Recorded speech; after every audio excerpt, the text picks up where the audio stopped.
Il y a des crises qui font du bruit. Et puis il y a celles qui s'installent en silence. La crise de l'économie française ne s'est pas imposée comme une explosion soudaine. Elle est entrée doucement dans les foyers, par une facture un peu plus élevée, un plein d'essence repoussé, un panier de courses allégé. Elle a pris place sans fracas, jusqu'à devenir une compagne quotidienne, presque normale. Aujourd'hui, la France doute. Pas seulement de son économie, mais de son avenir. Le quotidien devenu combat. Chaque matin, des millions de Français partent travailler avec une fatigue qui ne vient pas seulement du manque de sommeil. C'est une fatigue intérieure. Celle de faire des efforts sans voir de récompense. Celle de courir sans avancer. Le travail est encore là, pour beaucoup. Mais il a changé de visage. Il est plus précaire, plus instable, plus exigeant. Les contrats sont courts, les horaires éclatés, les salaires serrés. Travailler ne protège plus de la peur du lendemain. Dans les supermarchés, les gestes ont changé. On compare les prix, on calcule mentalement, on renonce. Un fromage en moins. Une viande remplacée. Un plaisir reporté. L'inflation n'est pas un concept abstrait, c'est une frustration quotidienne. Le logement, autrefois refuge, devient source d'angoisse. Les loyers grimpent, les charges explosent, se chauffer devient un choix stratégique. Certains vivent dans le froid pour économiser.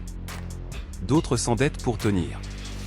La crise économique, en France, se vit d'abord dans l'intimité. Une classe moyenne qui glisse. La classe moyenne, longtemps pilier de la stabilité française, se fragilise.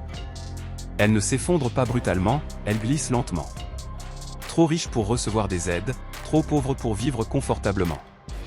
Ces familles qui travaillent, paient leurs impôts, respectent les règles, et qui pourtant n'y arrivent plus.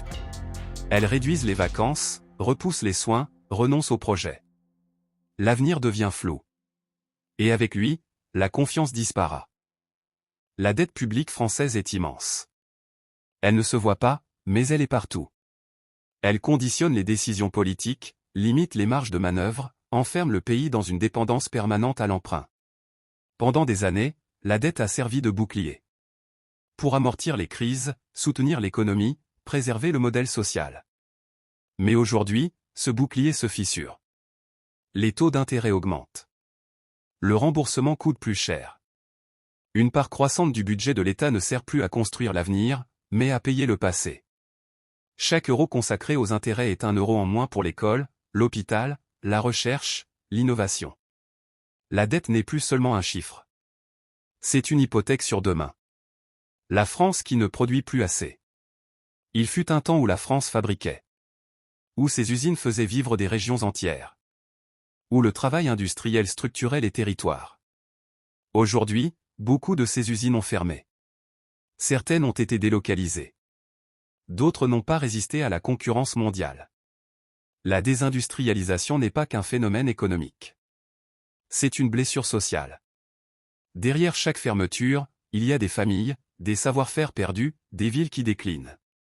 La France importe ce qu'elle produisait autrefois. Elle dépend de chaînes mondiales fragiles.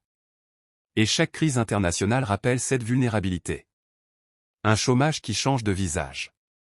Officiellement, le chômage recule. Mais la réalité est plus complexe.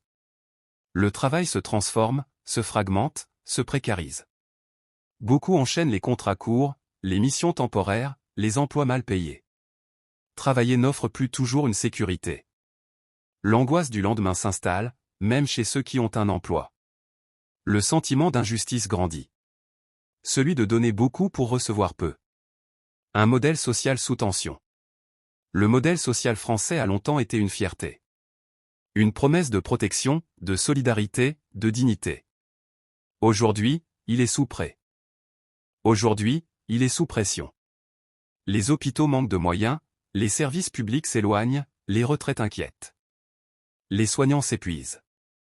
Les enseignants doutent. Les citoyens se sentent abandonnés. Ceux qui devaient protéger rassurent de moins en moins. La fracture entre le peuple et les décisions. La crise économique nourrit une crise plus profonde, celle de la confiance. Beaucoup de Français ne comprennent plus les décisions prises en leur nom. Ils ont le sentiment que les efforts sont toujours demandés aux mêmes. Les réformes s'enchaînent, souvent perçues comme injustes ou déconnectées de la réalité. La colère s'exprime, parfois violemment. Mais derrière la colère, il y a surtout une immense lassitude. Une fatigue démocratique. La jeunesse face à l'incertitude. Les jeunes regardent l'avenir avec inquiétude. Ils étudient plus longtemps, entrent plus tard dans la vie active, peinent à se loger, doutent de leur avenir professionnel. Ils entendent parler de dettes, de crises, de sacrifices nécessaires. Ils ont parfois l'impression d'hériter d'un monde fragilisé, sans mode d'emploi. L'espoir existe encore, mais il est fragile. Une économie sans âme? La crise de l'économie française n'est pas seulement financière. Elle est humaine. Elle pose une question fondamentale, à quoi doit servir l'économie? Produire plus? Croître à tout prix? Ou permettre de vivre dignement? Quand l'économie oublie l'humain, elle perd son sens. Et quand elle perd son sens, elle perd l'adhésion. Et pourtant, malgré tout, la France tient. Les Français tiennent. Ils innovent, créent, s'adaptent. Des entrepreneurs se battent. Des travailleurs se lèvent chaque matin. Des solidarités naissent, discrètes mais réelles. Il y a encore une force collective. Une dignité. Une capacité de résistance. La crise actuelle n'est peut-être pas la fin d'un modèle, mais la fin d'une illusion. Celle que tout pouvait continuer sans changement. Les hôpitaux manquent de moyens, les services publics s'éloignent, les retraites inquiètent. Les soignants s'épuisent. Les enseignants doutent. Les citoyens se sentent abandonnés. Ce qui devait protéger rassure de moins en moins. La fracture entre le peuple et les décisions. La crise économique nourrit une crise plus profonde, celle de la confiance. Beaucoup de Français ne comprennent plus les décisions prises en leur nom. Ils ont le sentiment que les efforts sont toujours demandés aux mêmes. Les réformes s'enchaînent, souvent perçues comme injustes ou déconnectées de la réalité. La colère s'exprime, parfois violemment. Mais derrière la colère, il y a surtout une immense lassitude. Une fatigue démocratique. La jeunesse face à l'incertitude. Les jeunes regardent l'avenir avec inquiétude. Ils étudient plus longtemps, entrent plus tard dans la vie active, peinent à se loger, doutent de leur avenir professionnel. Ils entendent parler de dettes, de crises, de sacrifices nécessaires. Ils ont parfois l'impression d'hériter d'un monde fragilisé, sans mode d'emploi. L'espoir existe encore, mais il est fragile. Une économie sans âme? La crise de l'économie française n'est pas seulement financière. Elle est humaine. Elle pose une question fondamentale, à quoi doit servir l'économie? Produire plus? Croître à tout prix? Ou permettre de vivre dignement?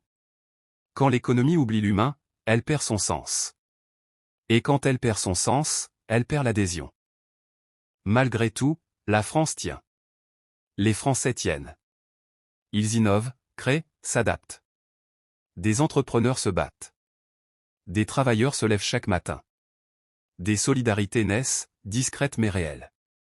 Il y a encore une force collective. Une dignité. Une capacité de résistance. La crise actuelle n'est peut-être pas la fin d'un modèle, mais la fin d'une illusion. Celle que tout pouvait continuer sans changement. Un choix historique. La France est à un tournant. Soit elle accepte un lent affaiblissement. Soit elle repense son économie, plus juste, plus productive, plus humaine. Cela demandera du courage. De la clarté. De la vérité. Mais surtout, cela demandera de remettre l'humain au cœur des décisions. Car une économie qui abandonne son peuple finit toujours par s'effondrer.